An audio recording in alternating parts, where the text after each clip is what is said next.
اگر اس کو کور کر لیں، where is the date report, اور اسی سے میں شروع کروں گا، پھر سیاسی باتوں پر بھی آؤں گا، اور یہ بھی سیاست سے تعلق ہے اس کا، کیونکہ آپ کو یاد ہے کہ عمران خان صاحب وزیر اعظم بننے سے پہلے قرضوں کے حوالے سے بہت شور مچاتے تھے اور تنقید کا نشانہ بناتے تھے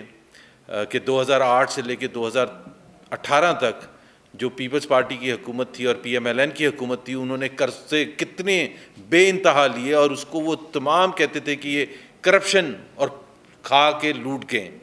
اور وہی تھنکنگ تھی ان کی، اور اسی کی بنیاد پر انہوں نے حکومت میں آنے کے بعد وہی منترا جاری رکھا کہ جی قرضے بڑے لیے اور قرضے بڑے لیے اور میں ان کو نہیں چھوڑوں گا، یہی سب کے سامنے کہا تھا۔ اور پھر وہ جو الیکشن کی کمٹمنٹ تھی اس کو انہوں نے پورا بھی کیا، پورا اس حد تک کیا کہ ایک کمیشن اپوائنٹ کر دیا جون 2019 میں، جس کا نام تھا ڈیٹ کمیشن، اور اس کو کہا کہ یہ اگلے 4-5 مہینے میں اپنی رپورٹ دے دے، اور اس کا جو دائرہ کار ہوگا انویسٹیگیشن کا وہ 2008 سے لے کے 2018 تک جو قرضے لیے تھے پچھلی حکومتوں نے، ان کے بقول جو پیسے لوٹے گئے تھے، کرپشن کی گئی تھی ان قرضوں کو لے کے، اس کے حوالے سے تعین کیا جائے، اور تاکہ پھر اس کے بعد سزائیں دی جا سکے ان لوگوں کو جنہوں نے قرضے لیے تھے۔ ہمارا موقف ہمیشہ سے ایک مختلف تھا کہ یہ قرضے جو پی ایم ایل این کی حکومت نے لیے ہیں، اس کا ایک تو ٹوٹل قرضے 10,500 ارب ہیں پورے 5 سال میں، اور وہ تمام کے تمام جو ہیں وہ کہاں خرچے ہوئے ہیں وہ بھی ہمارے پاس حساب کتاب تھا۔ لیکن اس آرٹیکل میں نے یہ بھی بتانے کی کوشش کی ہے وزیر اعظم صاحب قرضے لیے کیوں جاتے ہیں، اور یہ بڑی بنیادی چیز ہے کہ آپ نے ڈیٹ کمیشن رپورٹ تو بنا دی تھی، قرضے اس لیے لیے جاتے ہیں، اس کی سب سے بڑی وجہ یہ ہوتی ہے کہ اخراجات میں اور آپ کے جو ریونیوز میں جو گیپ ہوتا ہے، جتنا گیپ ہوگا اتنے آپ قرضے لیں گے۔ 3 سال جو ابھی یہ مکمل ہوں گے جون میں، یہ میں نے وزیر اعظم صاحب کو اس رپورٹ میں بتایا ہے کہ 3 سال میں جو آپ کا گیپ ہے، جس کو فسکل ڈیفیسٹ کہتے ہیں، وہ پاکستان کی تاریخ میں کبھی اتنا زیادہ نہیں تھا۔ 10,690 ارب روپے آپ کا گیپ تھا آپ کے اخراجات میں اور آپ کے ٹیکس محصولات میں۔ تو ظاہر ہے آپ گیپ جو ہے وہ کہاں سے پورا کریں گے؟ آپ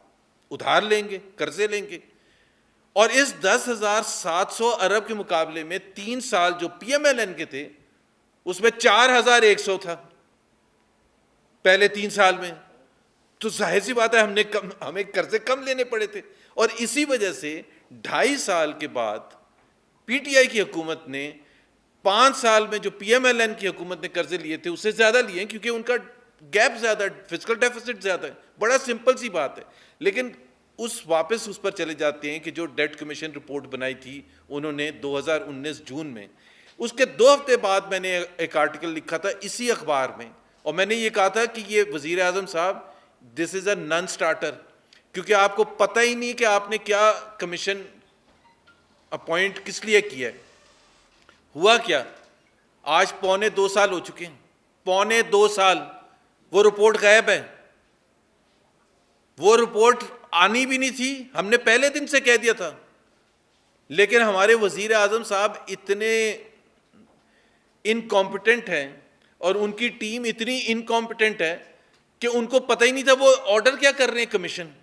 اور وہی نتیجہ ہونا تھا کہ جو رپورٹ کا جب ان کو بتایا گیا ہوگا کہ سر یہ تو آپ پھنس رہے ہیں، کیونکہ کویسچن تو یہ ہونا چاہیے کہ جس نے قرضے زیادہ لیے اس کی انویسٹیگیشن ہونی چاہیے۔ بڑا سمپل سا اصول ہے جو وزیر اعظم صاحب نے سیٹ کیا، تو قرضے تو پی ٹی آئی کی حکومت نے زیادہ لیے ہیں، تو انویسٹیگیشن پی ٹی آئی کی حکومت کی ہونی چاہیے یا پی ایم ایل این کی حکومت کی ہونی چاہیے؟ مطلب اس سے زیادہ مضحکہ خیز بات ہے، اس لیے وہ رپورٹ چھپا کے اور کسی ڈرار میں یا بنی گالا کے کسی سٹور میں عمران خان صاحب نے چھپا دی ہے، وہ کبھی نہیں آئے گی، کیونکہ اس میں اپنے کرتوت جو ہوں گے وہ سامنے آئیں گے۔